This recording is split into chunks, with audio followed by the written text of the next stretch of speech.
All right, man. So how have you been throughout the quarantine? I mean, it's strange times for I think everyone in both the mixed martial arts world and sports in general. But how have you been? How are you, and how are the family?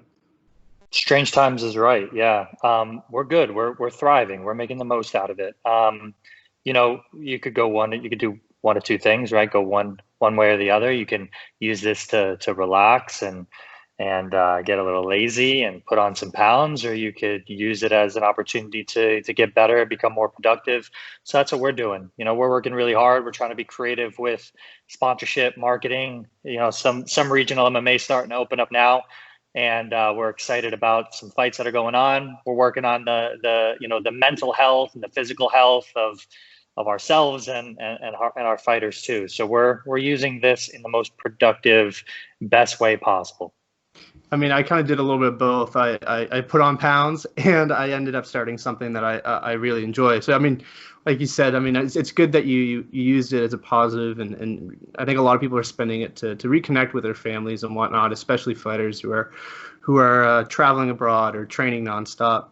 I'd like to start a little bit about talking about you, as well as Dodge Sports as a whole, and then obviously get into some of the fighters. So I mean, I think you're living the dream of everyone. I mean, as a kid growing up, I was like, man, I'd do anything to either be an athlete or train with an athlete or coach or become an agent. So what got you into it?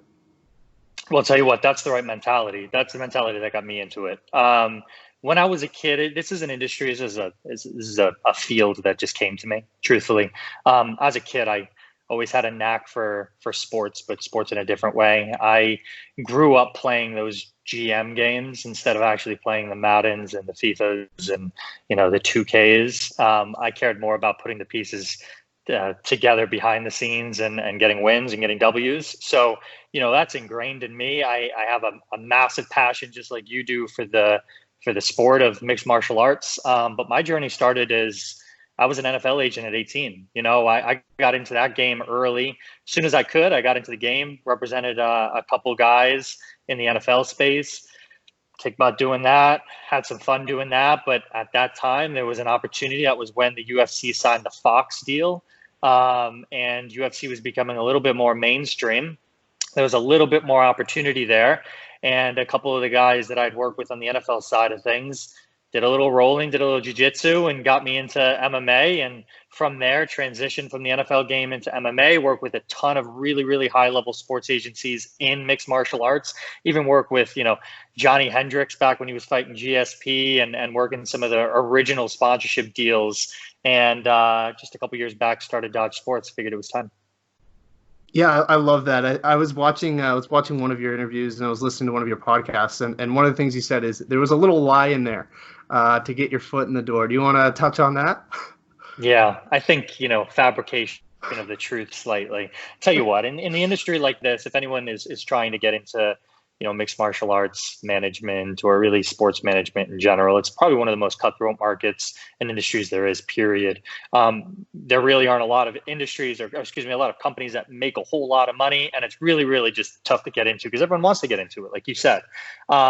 So I had at 18, I didn't really have much to offer aside from my passion and my effort. So I had to get creative. I was getting, doors slammed in my face, not answering calls. No one was getting in touch with me, really. I was reaching out to everybody. And I figured, you know what, the only way I'm going to get on a line with somebody is if I fib a little bit. And I said that I was the University of Connecticut quarterback, and I was looking for a representation. And a small agency in New York City took the call right when he got on with me. I explained the truth. He appreciated the creativity that it took. And the next day I was on a train to the city and got my first internship. A year later, signed my first NFL guy, and the rest is history. Yeah, I love that. I mean, you hear so many stories of people doing whatever it takes to get their foot in the door. Like even Joe Silva just sent an email and look at where it got him. And I think a lot of people tend to shy away from really shooting their shot. I did it for years. I mean, I've been a fan of MMA, and I was like, there's no way I'd ever get involved in it. I'm an accountant. Can't say I'm passionate about accounting, but I think a lot of people just lack the ability to just shoot their shot, and that's a great example of it. Speaking of NFL. What was the main reason behind the switch to MMA? And I mean, a lot of people, like, I'm thinking about it. I'm like, man, there's so much money in the NFL. But then again, you're just a small fish in a big pond. Was that one of the reasons why you transitioned? A little bit. I think more so it's just passion. Like I had so much passion for MMA as a sport compared to the NFL. It was night and day. I also look, the NFL is an incredibly like sophisticated and steady and just locked in sport for many, many years. I mean, it's a staple in American culture. UFC and MMA was kind of the pretty kid or like the pretty girl on the block in a sense. And there was a lot of interest in being a part of the growth and being a kind of a first mover in a sense to that. Whereas I didn't have that luxury with the NFL, and I saw the opportunity. I really wanted to be a part of it. I loved the sport, saw great people working in it, saw a way that I could be more impactful in the game than I could at the NFL at that age. What's it like working with these high-level fighters? I mean, a lot of people look at fighters as animals or these crazy individuals, and the more I get to speak with them, the more I realize they're normal. They're more down to earth than most athletes. But what's it like working with these guys day in and day out? I think they're the most committed athletes in any sport. I mean, I've worked with athletes in a lot of different sports, NFL obviously. In NFL, you can get away with just natural ability in a lot of ways, right? You don't necessarily have to be super, super hardworking. If you were gifted with, strength and speed and those types of things, then it could get you really, really far. In the MMA game, it can't. It's, you have to be competent in all areas, but you also have to have the mental game on point. Like you could show up to a football game and not really be there mentally and just get away with it. No one will know the difference. You show up to a fight not being mentally prepared, you're going to get knocked out or choked out, so just dealing with this level of athlete is really refreshing. I mean, they dedicate their entire lives day in and day out, multiple times a day, to a sport that really isn't super financially rewarding at first, and even when you get into the UFC, unless you're winning and winning often and fighting often, it's really not incredibly lucrative early on, right? Like in the NFL, I mean, you make most of your money on the second and third contracts. It's the same type of thing with the UFC and MMA. I just think it takes a whole lot more to get there. And these people know that, these athletes know that, and they're still doing it. It shows a lot about their character. And fortunately, here at Dodge Sports, we've had the ability to, and the luxury of dealing with just amazing human beings. I think that goes into our evaluation process to begin with, but we've just had just amazing human beings working with us, and I want to give them every opportunity to succeed. So it's been great dealing with the level of professionalism that a lot of mixed martial artists have just in the nature of the game. Yeah, that is one of the things I noticed about your athletes. I've spoken to 3 of them so far, and the one thing that's consistent about all 3 is their professionalism, how nice they are, and how accessible they are. Usually you go through 3 or 4 different people, and Andre Ewell, great example. He was the 4th person I ever had on. I was essentially a nobody. I had 1 subscriber on my YouTube channel. I sent him a message, and within 5 minutes, he's like, yeah, absolutely, I'd love to. Jasmine, another great example, and Anthony Romero. So I'd like to talk about the 3 of them in particular. What's it like working with Andre? Obviously, high-level athlete in the UFC, great guy. Stud. Yeah, Andre is such a blessing to the agency. Andre fits the position at the agency of really being a role model that a lot of the men and the women who are coming up can aspire to be like. Not only is Andre a badass fighter and, has, potential championship pedigree behind him and is going to make a lot of moves and have a lot of success in the UFC moving forward now that he's healthy. He's just also a great human being and a great role model for these guys. He does the right thing. He's professional. He has a positive outlook on everything that he does.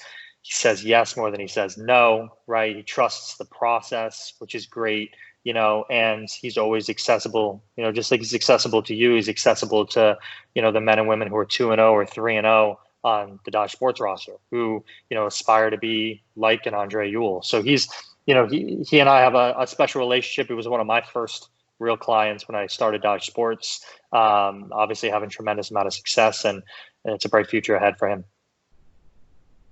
What is next for him? Obviously, he's got that arm injury, and I know he's talking about a turnaround. He wants to fight sooner rather than later. Is there anything in the works? Obviously, I'm sure there's a lot of things you can't disclose yet, if there was anyway. But what's the timeline for his return? Yeah, I had a conversation with the UFC brass earlier this morning about him. He's just getting his clearance now for UFC 247, where he shattered his forearm in the first about 20, 30 seconds of the fight and still went on to win. He also had a bucket tear in his knee. So we got him surgically repaired. He is as good as he's ever been. What's crazy is anyone who's seen Andre Ewell now has really just seen an injured Andre Ewell always fighting. He's kind of always had knacking injuries, and now he's fully healthy. So what's next for him is he's going to have. I mean, we're setting him up for September. Ideally, we'd love to get him out in Fight Island if they continue it. The COVID and the pandemic is obviously going to dictate if they continue doing some fights out there in Fight Island. But Andre wants to be worldwide, so Fight Island's a perfect place for him. If they do decide to kind of pull back from Fight Island in September, because that's when we're going to get him in, then we'll have him fight in the UFC at UFC Apex in Vegas. But hopefully he can get a fight, not a tune-up fight, but a good fight to just get back in there and shake off some of the ring rust per se, or cage rust per se. Get him in there and hopefully fight him 2 more times before the end of the year, and maybe get a number next to his name after that. Yeah, that's great news. I mean, I've been a fan of Andre for a long time. His last fight, I mean, it really showed how tough he was, going through a lot of adversity with the injury early on, and still got the W. Close fight, but he got it done. Another fight just announced yesterday. Jasmine's got a fight. Really, really excited for that. I spoke to her last week, and she's ready to go.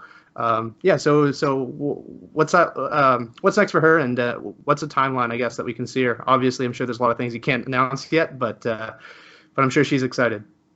It's been a busy day. I actually just talked to the brass there at that organization.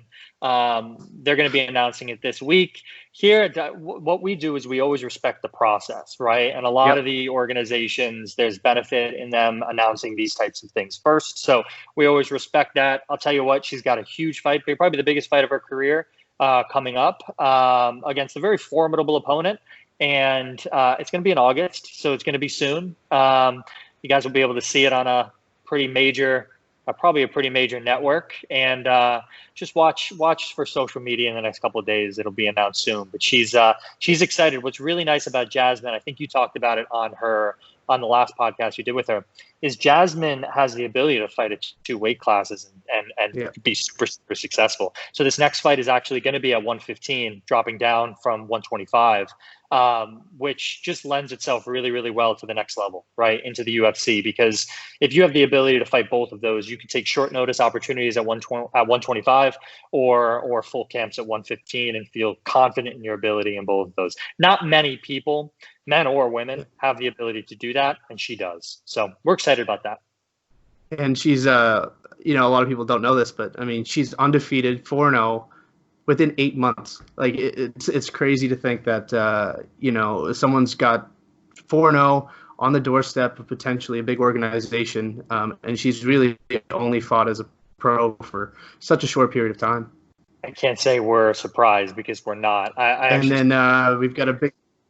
I actually started representing Jasmine as an amateur, which is very rare in this game, because usually, when you want to bring on management, it's usually a few fights in as a professional. Yeah. But Jasmine just has that. She has that it factor, and it's not a surprise that we got her already to 4-0, and she's knocking on the doorstep of the next level. Another big name, another Canadian. I'm Canadian, so obviously always rooting for Canadian fighters. Anthony Marinaro on the Contender Series. What can we expect from him?